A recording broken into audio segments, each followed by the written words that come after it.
CG have completely changed the way we farm signal data. The introduction of Cantina Stage 9 has given us the opportunity to farm multiple bits of signal data from a single node. The energy cost per node has obviously increased, going up, thus muddying the waters just a little bit, but we do have a little bit of preliminary information that should be able to inform us as to where we should be farming and how we should be doing it. Let's talk about that in just one moment, but first reflect on the lovely, glorious overcorrection that CG has done regarding error leveling and the snafu with the recent Colosseum update. Nailed it! What is going on, ladies and gentlemen of the tribe? That's you sat there at home, provided you are subscribed. If not, why are you not? Just click the button, damn it. Alright, tribe, let's talk about it. First things first, CG, Yesterday they made a fix because people were having issues, right? When the new error leveling system sort of got put into place and they put those 40 additional free error levels, they're calling them free error levels, into the game, it messed up the leveling progression that we currently have. It shouldn't have done that. It should have waited for the next error for that to be active. And what that meant was that some people were stuck at like error level 20 or 40 because they didn't have the materials to be able to go from there, because those materials now have an increased cost to get through those levels, okay? And we've already beaten all the tiers of the Colosseum that would give those two, like Mark 1 rewards, Mark 2 rewards, all that sort of nonsense gubbins. If you want to see a little bit more about it, go see my video I did yesterday, all right? So their response overnight, let's take a look. Their response was pretty nutty. We wanted to keep you updated on our adjustments and compensation plans for the issues you ran into yesterday. First of all, let's do a round of applause for CG, because they're doing compensation and this adjustment is actually really good. Due to the issue limiting players advancing marquee characters from lack of error resources, we will be granting all players over level 20 enough materials to take all of the error units up to error level 95 in the hotfix today. Star levels still impact how high your error levels can go on a unit.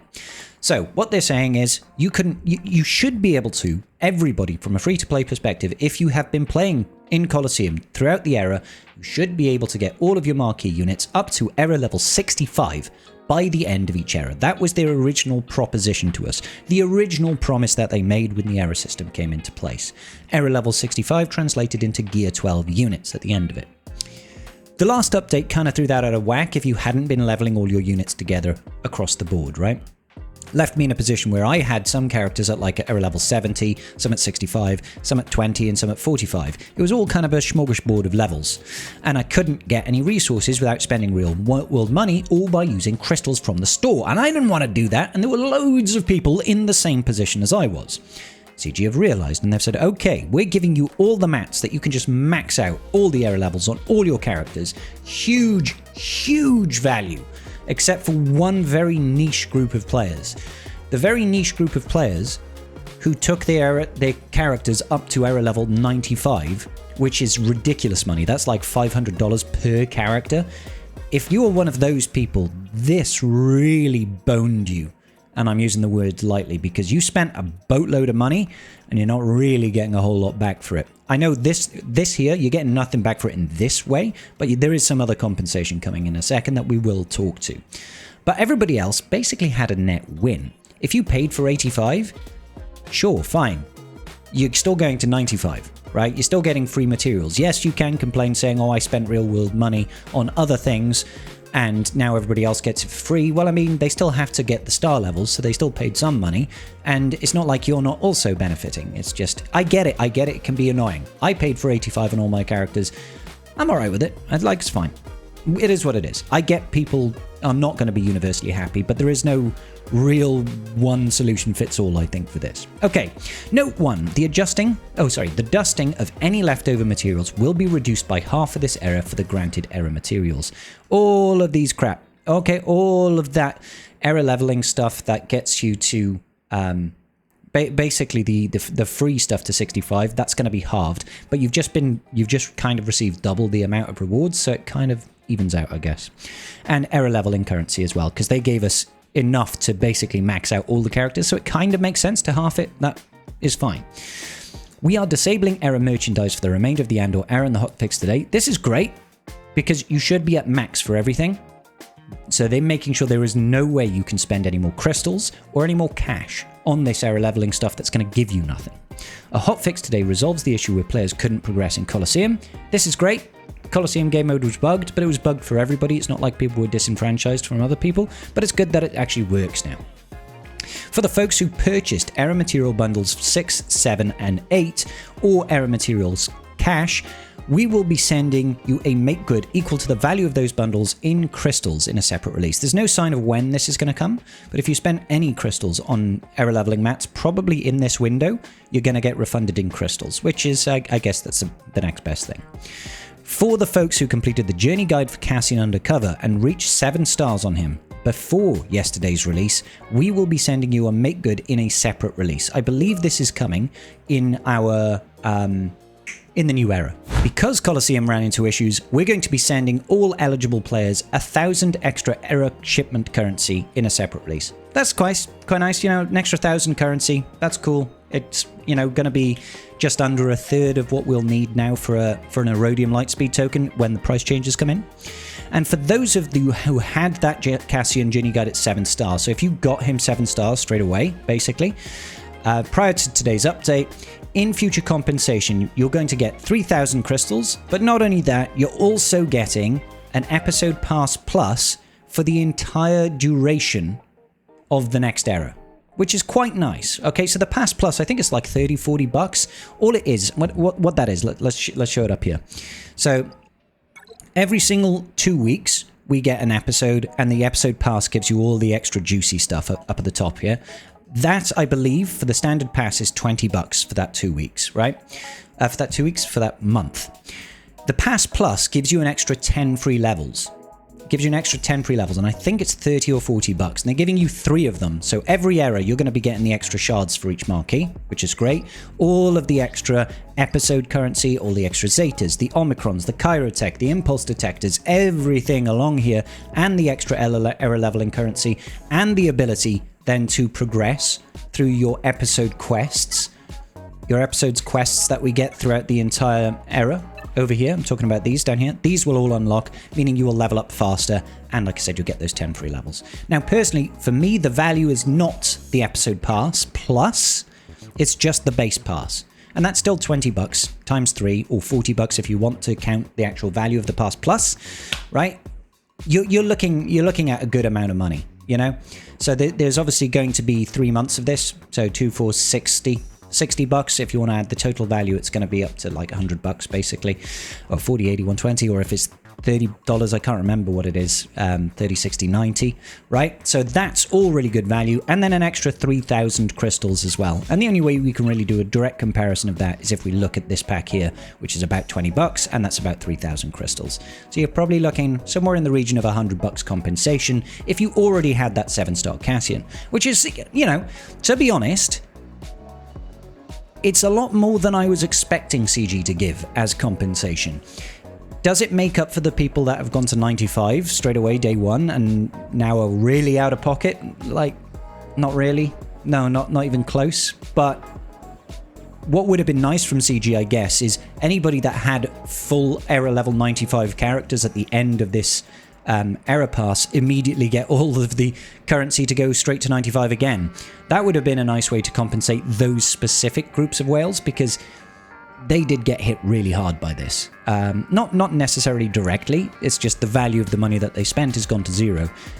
So that would have probably been a nice make good for them, but hey, can't complain too much. Getting those free episode passes is really nice. I'll be having it on my main account, which is great. But yeah, a lot more generous. So let's talk about the other side of things. I want to talk about cantina farming, ladies and gentlemen, the energy nodes and where you should be farming now. If you haven't seen already, this latest update did release a new tier to cantina battles. If you haven't done it, go in and do it, because the first time rewards give you like a full Zeta, a full Omicron, loads of good stuff, truth be told. Those nodes also include places to farm Chirotech, places to farm hard to acquire characters like Wampa and GG and Hermit Yoda, right? Really nice, really nice. But also, as you can see down here, there's a node here that can drop both types of Chirotech on a cantina battle. Now, I'll never farm this, but it's useful for certain people, right? It also has nodes that have got 2 drops for signal data. So you can get the tier 1 and the tier 2 on the same node, or the tier 3 and the tier 1 on the same node, or the tier 3 and the tier 2 on the same node. Now the energy cost is 20 energy per node compared to the previous stage 8, which has a cost of 16 per node, but you only get one type of energy. So a lot of people have been asking, what's the value proposition? Where should we be farming when we're looking at signal data? And on the surface level, it might be really simple and think, well, these ones give you more. These ones give you more, therefore they must be better. And whilst that is kind of true, we also have to take into account the increased energy cost and the fact that the drop rates for this signal data is not the same based on initial feedback. It's not the same based on initial feedback. All right, so let's go into the numbers a little bit, and bear in mind that this is a low sample size right now, something that Egnards has been doing. He's got a couple of thousand, I think, data entry points right now that's trying to identify where the drop rate is for each of these energies. So we're going to have to make some assumptions, and then we'll make some assumed conclusions, okay? Can I just take a moment of your time before we go any further? I did say it at the start of the video, but it really, really helps if you wonderful people at home can consider subscribing to the channel. It really helps me push out more content, and it helps me keep my dreams alive. Right now, when I look, there's only about 50% of the viewership that's actually watching my channel that is subscribed, which means there is loads of you right now, you watching my video. You're not subscribed. Please do me a favor, it doesn't cost you anything, and it's always going to give you the first and best opportunity to watch these great videos and, maybe see your reflection in my shiny bald head, and if that doesn't improve your day, I don't know what is. Thanks, guys. So we are going to have to cast our minds back many, many years. I think this was done in like 2019. So this data is old, but it seemed pretty high level of confidence at the time, right? To assess where the random drop rates should be. So for fragmented, the tier 1 signal data, it's at 1.37. For incomplete, 0.93. And for flawed, 0.66%, right? And they've got a relatively high confidence level that these drop rates are about correct. So about 95% confidence level. Okay, so there's obviously going to be variations. What that basically translates into is if you did, say, 25 sims, let's get a calculator up. If you did 25 sims of the tier 3 signal data, the flawed signal data, right, and the drop rate is assumed to be 66%, you're getting about 16.5 of that signal data in total, on average, over time. I know there's going to be times where you're like, I only get 7, and I got 25. It's like, yeah, it's going to go up and down. It's not a guaranteed drop rate. Plus, it can drop 0.22 signal data per sim, so it's kind of like, it gets a little bit funky in the whole drop rate situation. Okay, cool. So what can we do with that information? I'm glad you asked. So this is Egnard's current version of his tracking, where he's doing to try and find out, with a group of other people, as many people as possible, to try and get an idea of where the drop rates are on the signal data. Now, personally, the only thing that really matters, in my opinion, is 9F. If we look at 9F in game, I'm talking about this node, the one that gives us the flawed and the incomplete, the tier 2 and the tier 3. That's because the tier 1 signal data, it's not that important. In my opinion, obviously you need it, but you don't need it for the later levels of relicking. A lot of the time, you can skip most of it. You can get it from other sources. Do you know what I mean? You can go into shipments and you can get that signal data from like episode shipments down here. You can pick it up here, or you can even pick it up in the new get section over here, 1600 for 20 of these. Over time, fragmented is so easy to get. All right, so I don't tend to look at that particular node. I don't feel it has a lot of value, but hey, I'm only going to be focusing on the 9F for now. So what can we see?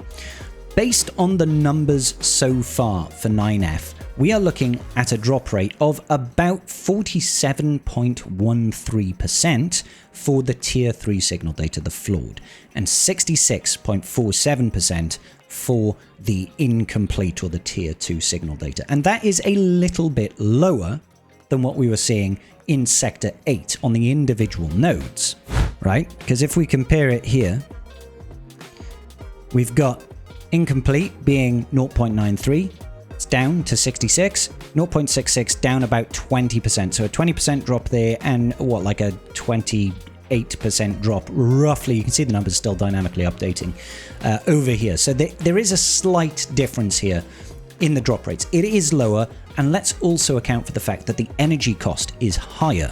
All right. with the energy cost being higher, it means you're going to have less total sims. So if you looked at this from the perspective of, say, let's spend 500 energy or 400 energy on those nodes, that 400 energy would work out to be 20 sims of the old 8G node for signal data, 20 sims there, that's 400 energy, 25 sims, sorry, that's 400 energy.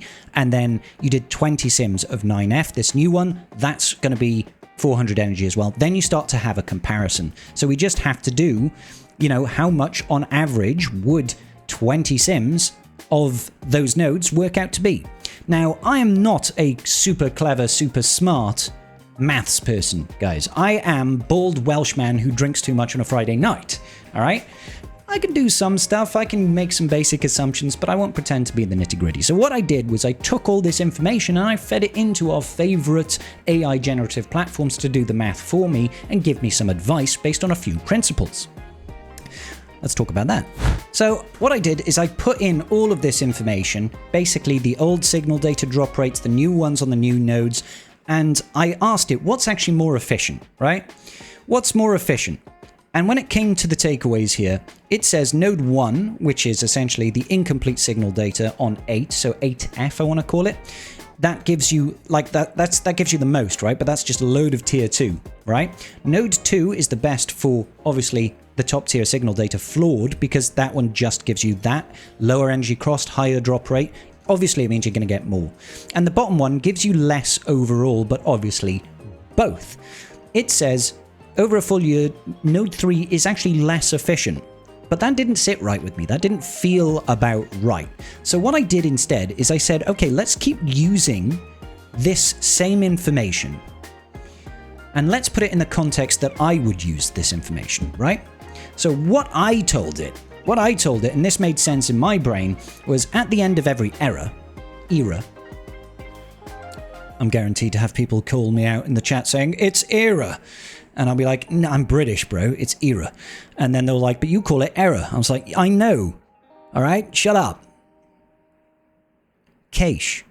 Anyway, at the end of each era, there is an error battle, or an era battle, or an era battle. That drops where we are required to have 3 marquees, usually the light side ones, at Relic 9, as well as the Journey Guide unit at Relic 10 to get the very top end. I'm a late game whale player. That's what I want to do. I want to get that very top end completely maxed out. Okay? And similarly, you'll have a second era battle that has the remaining 3. So it'll be Dedra, Major Partagasm, and KX Security Droid. So I know I need to get 6 units to Relic 9 and Cassian to Relic 10. So I went through, I was like, okay, so how much signal data do I need of tier 2 and tier 3 to do all of that over a 3-month period? And I asked it that question, if I need to get X number of each signal data over Y period, how should I split my energy farms to be most efficient, okay? Because that's like a real practical use for me. If I want to get these guys to Relic 9, Cassian to Relic 10, what do I need to do? And the results was quite interesting, actually. So we go down. So I asked it over here, if I need to get 1,190 tier 2 and 1,225 tier 3 signal data over the course of 3 months, what is the most efficient method of farming? It's like, I'll treat the drops as long-term averages to optimize yada yada yada to figure it out. The most efficient farming plan is you just farm node 3 until you finish tier 2 signal data and then you go to node 2. And that makes sense in my head. So the really roundabout way of saying it is, if you have got no immediate need for a particular type of energy at any given point, you just farm 9F forever because it gives you the tier 3 and the tier 2 incomplete signal data over the long haul, splits it out, and you're getting both of them in tandem all the time. Once you have all of the incomplete signal data that you will ever need, you stop farming this node and you go back over here and you start farming the flawed signal data node. It's as simple as that. It's absolutely as simple as that. All right, now if you do happen to need this fragmented, the tier 1, I've got some good news for you. All right, based on what Egnard's information is saying over here, it looks like the drop rate for Grey, or the tier 1 signal data, isn't actually lower than what we had for the original Sector 8 energy nodes, you can actually farm the grey over here. You can either choose to farm it, I think it's this node, is it? On this node here, where you're getting the tier 3 signal data and the tier 1, or you can choose this node. If you really need this fragmented, I would probably farm this node because the tier 2, it's definitely more efficient to be spending your extra energy over here on the tier 3. This is still like the top dog if you just need flawed, okay? But if you need tier 1 and tier 2, farm here. Otherwise, all of your farming should be 9F. Forever. Just farm this. If you are late game, this is the node to farm. It might feel a little bit funky. It might look like you're getting less over time, and you will be getting less of each individual one. But over time, this is the most efficient node to be farming. All right? I know this was a really roundabout way of saying it, but basically, farm 9F, then you go back and you farm individual node. It's usually going to be flawed signal data. If you ever need a tier 1, only ever farm it alongside one of the other signal datas, whatever one is more important to you, tier 2 or tier 3, whichever one you need more of, all right? Just chuck it in there and just crack away because it is just more efficient. All right, it's more efficient and I'm here for it. I love it. Ladies and gentlemen, that's going to wrap it up for today. Let me know in the comments section, what do you think about this make good? How do you feel about the change to the farming? Do you think it is good? And if not, try to go over to Agnar's Discord server, help him out with the drop rates, record what you are getting accurately, because bad numbers gives bad math, gives bad solutions, and that's worse for everybody. Help us all out as a community. All right? Cool. Like the video before you go, and I'll see you all in the very next video.